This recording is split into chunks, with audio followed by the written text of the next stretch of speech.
దేశ అత్యున్నత పురస్కారాలు పద్మ అవార్డులను కేంద్ర ప్రభుత్వం ప్రకటించింది. అందులో తెలంగాణ నుంచి ఆర్ట్స్ విభాగం నుంచి ప్రముఖ కూచిపూడి నృత్యకారిణి దీపికా రెడ్డి అయితే సెలెక్ట్ అయ్యారు. సో ప్రస్తుతం మనతో దీపికా రెడ్డి గారు ఉన్నారు. మేము ముందుగా మీకు సాక్షి టీ తరపున కంగ్రాచులేషన్స్. సో మీరు ఎలా ఫీల్ అవుతున్నారు? చాలా చాలా థ్యాంక్ యూ. అండ్ మీ ప్రేక్షకులందరికీ నా నమస్సుమాంజలు. ఎలా ఫీల్ అవుతున్నారు? మాటలు రావట్లేదు, ఎందుకంటే ఇది 5.5 దశాబ్దాల నుంచి నేను ఈ ఫీల్డ్లో ఉన్నాను. అండ్ నాకు ఇది ఒక ఆరాధన, భగవంతుడికి చేసే ఆరాధన. ఇది కలయే కాదు నాకు, అది నేను నా సర్వస్వం నాట్యానికి నేను అర్పించాను. అండ్ అది దాంట్లో ఉండే ఆనందం నా లైఫ్లో ఇంకా దేంట్లో కూడా లేదు.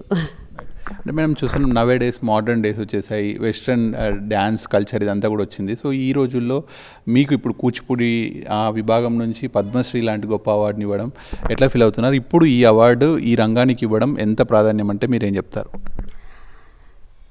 నా ఎయిమ్ ఏంటంటే ఈ వరల్డ్ ఆఫ్ వెస్టర్నైజేషన్, ఈ పాశ్చాత్య హోరులో మన చిన్నారులందరికీ మన కళల గురించి చెప్పాలి.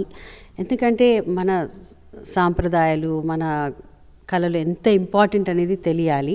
సో ఇలాంటి అవార్డు డెఫినెట్గా హెల్ప్ అవుతుంది. ఎందుకంటే ఒక శాస్త్రీయ కళ నేర్చుకుంటే మనకి ఏదైనా డాన్సులు చేయొచ్చు, ఏమన్నా చేయొచ్చు, సినిమా రంగంలో కానీ ఏ రంగంలో కానీ. ఒక క్లాసికల్ డాన్సర్ అంటే ఆ రెస్పెక్టే వేరే. అండ్ దాంతో అన్నీ ఈజీగా అవలీలగా వేరే అన్నీ కూడా చేసుకోవచ్చు. అండ్ ఒక కళ నేర్చుకుంటే ఆ డిసిప్లిన్ అనేది వస్తుంది, మెమరీ పవర్ ఇంక్రీజ్ అవుతుంది. నేను యంగ్స్టర్స్ అందరికీ అదే చెప్తాను. అండ్ అకాడమిక్స్లో కూడా మా students are doing so well. Engineers, doctors, lawyers అన్నీ they are doing so well అని నాకు ఎంత గర్వంగా అనిపిస్తుంది. ఎందుకంటే గ్లోబల్గా ఉన్నారు నా students all over the world. Guru Purnima రోజు వాళ్ళందరూ నాకు ఫోన్ చేసి నా ఆశీర్వచనం కోసం ఫోన్ చేసినప్పుడు నాకు చాలా ఆనందంగా కనిపిస్తుంది. ఎందుకంటే వాళ్ళు మల్టీ టాస్క్ చేయగలుగుతున్నారు. ఇప్పుడు youngsters are very very smart and very dynamic. And వాళ్ళు రైట్ ట్రాక్లో వెళ్తే sky is the limit. Madam, మీరు, మీ తల్లిగారు, మీరు, మీ కూతురు అందరూ కూడా ఈ కూచిపూడి డ్యాన్సింగ్ నుండి దాదాపు 50 ఏళ్ళు నుంచి చేస్తున్నారు. మేము అలాగే మీ ఇన్స్టిట్యూట్ నుండి కూడా కొన్ని వేల మందిని మీరు తయారు చేశారు. సో మీరు ఈ రంగంలో ఫేస్ చేసినటువంటి కష్టాలు కావచ్చు, అంటే అన్ని ఏళ్ళ నుంచి ఇప్పటి వరకు అప్పుడు ఎలా ఉంది, ఇప్పుడు ఎలా ఉంది అంటే ఏం చెప్తారు? మా మదర్ కూడా డాన్సర్, కానీ మా మదర్ భరతనాట్యం చేసేవాళ్ళు. నేను మా పాప కూచిపూడి చేస్తాము. నేను చిన్నప్పుడు భరతనాట్యం కూడా నేర్చుకున్నాను. మా మదర్ 1961లో రవీంద్రభారతి ఇనాగ్రేషన్లో ఫస్ట్ ప్రోగ్రామ్ చిత్రాంగద బ్యాలేలో చిత్రాంగద ప్రముఖ పాత్ర మా మదర్ చేశారనమాట. సో మా నాట్య ప్రస్తావన అప్పటి నుంచి, నేను పుట్టక ముందు నుంచే ఉంది. అండ్ నా రంగప్రవేశం 1976లో అయింది రవీంద్ర భారతిలో. అండ్ ఆ రోజు అక్కినే నాగేశ్వరరావు గారు చెప్పారంట గెస్ట్గా వచ్చినప్పుడు, అప్పుడు that she will be the torch bearer of the Kuchipudi art form అని చెప్పడం జరిగింది. అది నా అదృష్టంగా భావిస్తున్నాను. ఎందుకంటే నా చిన్నతనంలో 11 years అప్పుడు అలాంటి పెద్దవాళ్ళందరూ నన్ను ఆశీర్వదించారు. So I'm very fortunate. నా ఫస్ట్ గురు సుమతి ఘోషల్ గారు, తర్వాత నేను లెజెండరీ గురు పద్మభూషణ్ వెంపటి చిన్నసత్యం గారి దగ్గర వెళ్ళి నేర్చుకున్నాను. అది నాకు నా అదృష్టంగా, నా పూర్వజన్మ సుకృతంగా అట్లాంటి గొప్ప గురువు నాకు దొరకటం. అండ్ ఈరోజు కూచిపూడి ఉంది అంటే అలాంటి పెద్ద గురువుల వల్లనే ఉంది. వాళ్ళు ఎంత కష్టపడ్డారు, వాళ్ళతో కంపేర్ చేసుకుంటే నా కష్టం ఏమి ఉండదని నాకు అనిపిస్తుంది. ఎందుకంటే మీరు చెప్తున్న దాని ప్రకారం ఈ రోజుల్లో ఇట్లాంటి క్లాసికల్ డ్యాన్స్ ఇవన్నీ కూడా నేర్చుకుంటుంటే టైం వేస్ట్ అని, లేకపోతే రకరకాలుగా మాటలు మాట్లాడుతుంటారు. అంటే ఇంట్రెస్ట్ ఉన్న అమ్మాయిలను కూడా ఇంట్రెస్ట్ పోగొట్టేలా కూడా చాలామంది మాట్లాడతారు. ఎందుకు అవన్నీ, అవి మన కడుపు నింపుతాయి, ఇట్లా కూడా మాట్లాడేటువంటి చాలామందిని చూస్తుంటాం. సో ఇదేం జాబ్ కాదు కదా, దీనివల్ల ఏమొస్తుందని. సో ఇట్లాంటి వారికి మీరు ఏం సమాధానం చెప్తారు? నేను ఏం చెప్తానంటే, స్టడీస్తో పాటు ఒక కళ నేర్చుకోవటం మనకి చాలా హెల్ప్ అవుతుంది. ఎందుకంటే ఫస్ట్ ఆఫ్ ఆల్ మనం ఎగ్జామ్స్ పాస్ అవ్వాలంటే మన బ్రెయిన్ షార్ప్ చేసుకోవాలి. డాన్స్ వల్ల అది డెఫినెట్గా, ఎందుకంటే అన్నీ మనము మైండ్లో రిమెంబర్ చేసుకొని అవలీలగా డాన్స్ చేయాలి, ఎక్స్ప్రెషన్స్తో చేయాలి. సో దట్ పవర్ అనేది ఉంది మనము మ్యూజిక్ కానివ్వండి, డాన్స్ కానివ్వండి. సో ఆ పిల్లలు first of all are doing very well in education చేస్తూ డాన్స్ చేస్తున్నారు. అండ్ ప్రోగ్రామ్స్ వాళ్ళు ఇప్పుడు వర్కింగ్ గర్ల్స్ కూడా నా దగ్గర 7 o'clock 7:30కి రిహర్సల్కి వస్తారు, మళ్ళీ మేము ప్రోగ్రామ్స్కి రెడీ అయిపోతున్నాము. And they feel very matter of pride అంటారు, మనము చేయటం పెద్ద పెద్ద ప్లేసెస్లో చేసినప్పుడు ఆ ఆనందం youngsters they are feeling very very proud. And ఒక అయోధ్యలో చేసినప్పుడు, లేకపోతే ఒక మహాకుంభలో చేసినప్పుడు, ఇలాంటి దగ్గరలో యూనో, అండ్ దెన్ మోదీ గారు ఎదురుగా చేసినప్పుడు, రాష్ట్రపతి భవన్లో, ఇలా ప్రోగ్రామ్స్ మేము చాలా ఇస్తూ ఉంటాం భగవంతుడి దయ వల్ల. And so younger girls are willing to you know work very hard.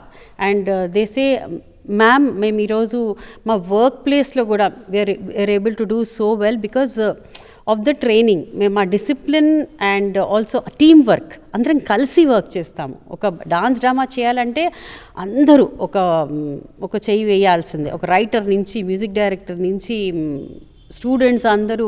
And choreography చేసేటప్పుడు నేను ప్రతి అమ్మాయి బ్రెయిన్ కూడా మీరు యూజ్ చేసి నాకు సజెషన్స్ ఇవ్వండి, మీ ఐడియా నా ఐడియా కంటే బెటర్ అనుకుంటే అదే వాడతానని చెప్తాను. ఎందుకంటే that gives them the thing, okay మేము కూడా చేయగలుగుతాము అని వాళ్ళకి ఫీలింగ్ రావాలి. అలాగే ఇప్పుడు సినిమా ఇండస్ట్రీ అని చూస్తే గతంలో చాలా సినిమాలు క్లాసికల్ డ్యాన్స్తో కూచిపూడితో ఇవన్నీ కూడా వచ్చాయి, చాలా ఆల్ టైమ్ హిట్స్ కూడా నిలిచాయి. బట్ నవేడేస్ సినిమా రంగంలో కూడా క్లాసికల్ డ్యాన్స్కి కొంత వన్నీ తగ్గిందని చెప్పుకోవచ్చా, లేకపోతే దాన్ని ఆదరణ తగ్గిందా, మీరు ఎలా చూస్తున్నారు? అంటే నాకు పాత సినిమాలు చూడటం అంటే చాలా ఇష్టం. అభినయము అనేది ఆ రోజులలో నేను ఆ సినిమాలలో కొన్ని క్యారెక్టర్స్ చూసి చాలా నేర్చుకున్నాను. ఎస్పెషలీ నాకు సావిత్రి గారి యాక్టింగ్ అంటే పిచ్చి, చాలా ఇష్టం. ఆ న్యాచురల్గా ఎలా చేస్తుంది అని ఎంతోమంది, అండ్ ఎల్వి జయలక్ష్మి డాన్స్ చేసి ఆ పర్ఫెక్ట్ యూనో అవన్నీ చూశాను. అండ్ నాకు డాన్స్ డ్రామాస్ చేసేటప్పుడు నాకు రామారావు గారిని చూసి చాలా ఇన్స్పైర్ అయ్యాను. ఎందుకంటే ఆ మేల్ ఎనర్జీ ఆయన ఎలా తీసుకొచ్చేవాళ్ళు, ఆ రాజులు, ఆ క్యారెక్టర్లు, ఎస్వి రంగారావు గారు, అవన్నీ మనం ఒక ఫీమేల్గా కూడా ఆ బాడీ లాంగ్వేజ్ తీసుకురావాలంటే ఆ సినిమాలు నాకు చాలా చాలా హెల్ప్ అయ్యాయి. అఫ్ కోర్స్ విశ్వనాథ్ గారి సినిమాలు ఇంకా చెప్పాలి, ఇంకా అద్భుతం అంతే, ఆయన అద్భుత అనొచ్చు. సో అవన్నీ చూసి నేను ఇన్స్పైర్ అయ్యాను. యంగర్ జనరేషన్ అఫ్ కోర్స్ అంత పాతకాలం సినిమాలు చూడలేదేమో, కానీ నేను చెప్తూ ఉంటాను చూడమని, ఎందుకంటే ఎస్పెషలీ క్లాసికల్ డాన్సర్స్కి చాలా అవి హెల్ప్ అవుతుంది ఇప్పుడు. బట్ యు సీ ఇప్పటికీ కూడా వాళ్ళు బయటికి చెప్పకపోయినా చాలామంది హీరోయిన్లు క్లాసికల్ డాన్స్ నేర్చుకుంటున్నారు. అండ్ అట్లీస్ట్ చిన్న చిన్న వర్క్షాప్స్కి వెళ్ళి నేర్చుకుంటారు. పేర్లు నేను అందరిది చెప్పదలుచుకోలేదు, కానీ నా దగ్గర బాంబే నుంచి కూడా చాలామంది హీరోయిన్లు వచ్చి నేర్చుకుంటున్నారు. ఇక్కడ వాళ్ళు కూడా some of the most famous heroines వచ్చి నా దగ్గర ట్రైన్ అయ్యి ఉన్నారు. ఎందుకంటే they tell me that I stability and body expressions అవన్నీ చాలా మేము నేర్చుకున్నాం మ్యామ్ అని చెప్తూ ఉంటారు. So I feel very happy that we are able to help them. They respect, ఇప్పటికీ కూడా రెస్పెక్ట్ ఆర్టిస్టులకు ఉంది డెఫినెట్గా. అండ్ దే ఫీల్ దాంట్లో మేము గెయిన్ చేస్తాం నేర్చుకుంటే అని. అండ్ ఇంకా ఈ డ్యాన్సింగ్, ఈ క్లాసికల్ డ్యాన్స్ సంబంధించి కూచిపూడి మీ రంగం ఏదైతే ఉందో దాన్ని డెవలప్ చేసే దశగా మీరు ఎలాంటి అడుగులు వేస్తున్నారు, ఇంకా మీకు ప్రభుత్వం నుంచి ఇంకా ఎలాంటి ప్రోత్సాహకాలు లభించాలని కోరుకుంటున్నారు?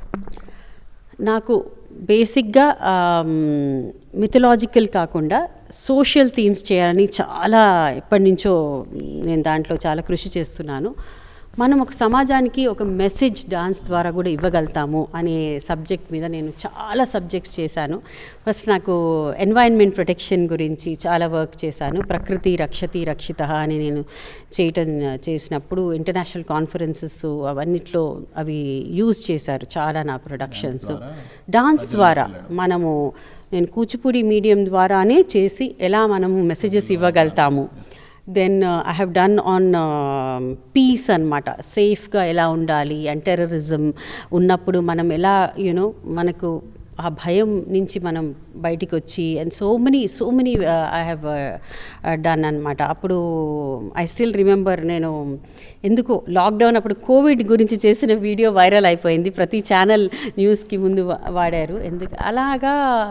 అండ్ హౌసింగ్ ఎంత ఇంపార్టెంటో, మన ఓన్ హౌస్, చిన్న ఇల్లు అయినా మన ఇల్లు ఉండాలి అనేది, అలాంటివి so many things. And tourism promotion అన్నీ కూచిపూడి ద్వారా అండి. And national you know themes for India is so great అన్నట్టు అట్లాంటివి చేశాను. And tourism promotion and architectural sites, weaves, మనకు హ్యాండీక్రాఫ్ట్స్ అన్ని ప్రమోషన్ డాన్స్ ద్వారా నేను చూపించినాను. గవర్నమెంట్ నుంచి ఎట్లా కోరుకుంటున్నారు ఇంకా? గవర్నమెంట్ వాళ్ళు అందరూ నన్ను చాలా రెస్పెక్ట్ చేస్తారు. అండ్ నాకు ఈ కేంద్ర ప్రభుత్వం ఇంత నాకు ఈ ఆనర్ ఇచ్చింది, ఐ డోంట్ నో, నేను ఎక్స్ప్రెస్ చేయలేకపోతున్నాను ఆ ఆనందం. అండ్ ఇది నాకు ఇంకా it gives me inspiration and ఇంకా స్ట్రైవ్ చేయాలి, ఇంకా కష్టపడాలి అనేది నాకు ఇస్తుంది. ఎందుకంటే ఐ టర్న్ 60, ఐ ఫీల్ అది భగవంతుడి గిఫ్ట్ నాకు. ఇంకా నువ్వు కష్టపడాలి అని ఒక ఇన్సెంటివ్. అంటే మీ డ్యాన్స్ వల్లనే మీరు 60 లాగా కనిపించట్లేదు, ఇంకా 30 లాగానే కనిపిస్తున్నారు. డ్యాన్స్ కూడా యూజ్ అవుతుంది అనుకుంటా కదా దానికి. అంటే ఒక మనశ్శాంతి వస్తుంది కదండి డాన్స్ చేస్తుంటే, అది భగవంతుడి అర్పించి మనం చేసినప్పుడు, అప్పుడు ఆ happiness I think is the only thing for me. ఫైనల్లో మీ మాటల్లో ఒకసారి మీ ఫ్యామిలీ బ్యాక్గ్రౌండ్ గురించి ఒకసారి చెప్తే ఏం చెప్తారు? యాక్చువల్లీ మా తాతగారు నూకల రామచంద్రారెడ్డి గారు ఇక్కడ he was 4 times minister, freedom fighter, Vande Mataram మూవ్మెంట్లో కూడా ఉన్నవాళ్ళు. అండ్ అప్పుడు ఉస్మానియా యూనివర్సిటీ నుంచి బహిష్కరించారు వారిని. అయినా కూడా వారు పట్టుదలతో అన్నీ చేయటం జరిగింది. చాలా ఎర్లీగా చనిపోయారు. వారికి కూడా నేను డాన్స్ క్లాస్కి వెళ్ళటం ఎంత ఇష్టం అంటే, జాయిన్ అయినప్పుడు వారు కూడా వచ్చారు నన్ను జాయిన్ చేసేదానికి. అండ్ మా నాన్నగారు విఆర్ రెడ్డి గారు, వారికి కూడా చాలా ఇష్టం. అందుకొరకు నాకు నాట్యం, మా బ్రదర్ సిద్ధార్థ్కి మృదంగం నేర్పించారు. సో మా father first advocate general of composite Andhra Pradesh, తర్వాత additional solicitor general of India and bar council of India చైర్మన్గా కూడా చేశారు. వారికి కూడా మన కళలు అంటే చాలా ఇష్టం. అందుకొరకు మా బ్రదర్కి మృదంగం, నాకు డాన్స్, సంగీతం మా మెటర్నల్ గ్రాండ్ ఫాదర్ మహబూబాబాద్ అండి. అండ్ అక్కడ సో అమ్మమ్మ గారితో నేను చాలా టైం స్పెండ్ చేశాను ఊర్లో. దెన్ అఫ్ కోర్స్ మా హస్బెండ్ చాలా ఎంకరేజ్ చేస్తారు నన్ను. మా అత్తగారికి కూడా ఇప్పుడు లేరు, ఆవిడ ఈరోజు ఉనింటే ఆవిడ should been the happiest person. ఎందుకంటే నేను ఎంత కష్టపడుతున్నానో తను అబ్జర్వ్ చేసి చాలా ఆనందపడేవాళ్ళు. అంటే ఈ రంగంలో మీరు ఎన్నో అవార్డ్స్ గెలుచుకున్నారు. ఇప్పుడు ఆ దేశ అత్యున్నత పురస్కారం పద్మశ్రీ లాంటి అవార్డు కూడా వచ్చేసింది. సో మీ నెక్స్ట్ గోల్స్ ఏమంటే ఏం చెప్తారు? అలాగే ప్రజలకు ఇప్పుడు విషెస్ చెప్తున్న వాళ్ళందరికీ కూడా మీరేం చెప్తారు? మా ఇంటికి ఎవరైనా డాన్స్ నేర్చుకుంటాము అని వస్తే మేము కాదనమండి. వాళ్ళకి ఎవరైనా, even if it's an under privilege person, మేము ఫ్రీగా చెప్తాము. అది అందరికీ తెలిసిన విషయమే. అండ్ ఎందుకంటే that's only way of giving back. ఎవరికి కూడా అందరికీ అందుబాటులో ఉండాలి కళ అని నేను ఎప్పుడు I go with that motto only ఎప్పుడైనా. అదే నా అండ్ ఇంకా చాలా చాలా చెయ్యాలి. అండ్ డెఫినెట్గా చేస్తాను. భగవంతుడు నాకు బ్లెస్ చేసి మా గురువుల ఆశీర్వచనం వల్ల నేను చేస్తాను.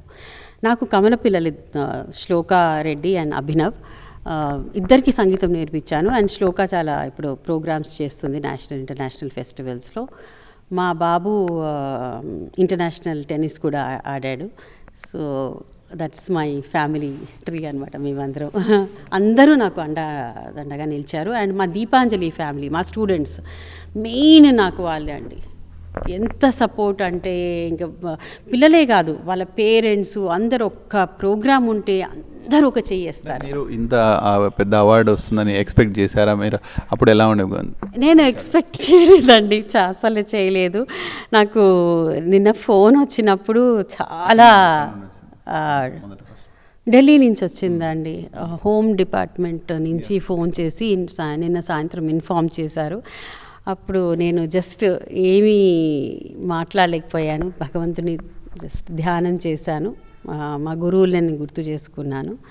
అండ్ మా పేరెంట్స్ మా హస్బెండ్తో షేర్ చేశాను. మెయిన్గా ఈ కూచిపూడిలో ఉన్నటువంటి హర్డిల్స్ ఏంటంటే ఈ క్లాసికల్ డ్యాన్సింగ్లో ఇట్లా ఉన్నప్పుడు ఉన్న హర్డిల్స్ ఏంటి? ఇప్పుడు గవర్నమెంట్ ఇంకా దీన్ని ఎట్లా సాల్వ్ చేస్తే బాగుంటుందని కోరుకుంటున్నాను. గవర్నమెంట్, నేను చైర్పర్సన్గా ఉన్నప్పుడు కూడా, తెలంగాణ సంగీత నాటక అకాడమీ చైర్పర్సన్గా ఉన్నప్పుడు కూడా నా శాయశక్తుల ప్రయత్నించాను. అండ్ అందరూ కూడా సపోర్ట్ చేశారు.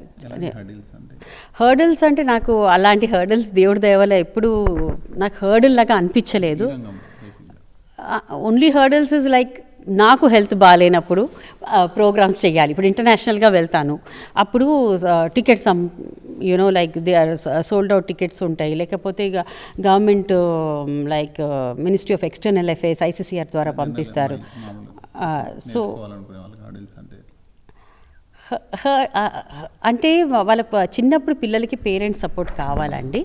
పేరెంట్స్ డెఫినెట్గా సపోర్ట్ చేస్తే పిల్లలు చేయగలుగుతారు. అని అందరూ ఏమనుకుంటారంటే చదువుకి డిస్టర్బెన్స్ అవుతుందని కొంతమంది పేరెంట్స్ అనుకుంటారు.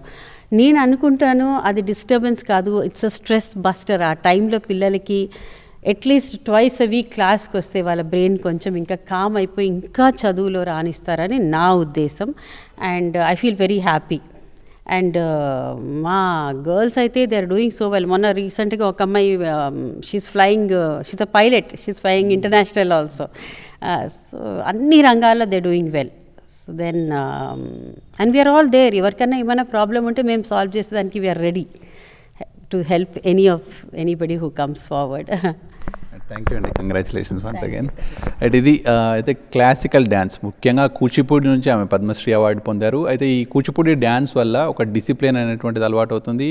ఈ డ్యాన్స్ నేర్చుకోవడం వల్ల అన్ని రంగాల్లో కూడా రాణించడానికి ఉపయోగపడుతుంది. నవేడేస్ ఈరోజు సినిమాల్లో నటించేటువంటి పెద్ద పెద్ద స్టార్స్ కూడా కూచిపూడి డ్యాన్స్ నేర్చుకోవడం వల్ల మంచి ఎక్స్ప్రెషన్స్ ద్వారా సినిమా రంగంలో కూడా రాణిస్తున్నారు. సో దీనివల్ల మంచి డిసిప్లిన్ అయితే మొదటగా వస్తుంది. సో ఈ రంగాన్ని ఇంకా అభివృద్ధి చెందేలా కూడా తాను కృషి చేస్తున్నానంటున్నారు. అలాగే పద్మశ్రీ అవార్డు పొందినందుకు కేంద్ర ప్రభుత్వానికి కావచ్చు, ఇక్కడ రాష్ట్ర ప్రభుత్వానికి కూడా దీపికా రెడ్డి గారు కృతజ్ఞతలు తెలుపుతున్నారు. వీడియో జర్నలిస్ట్ సుధీర్తో కలిసి సాగినండి సాక్షి న్యూస్, హైదరాబాద్.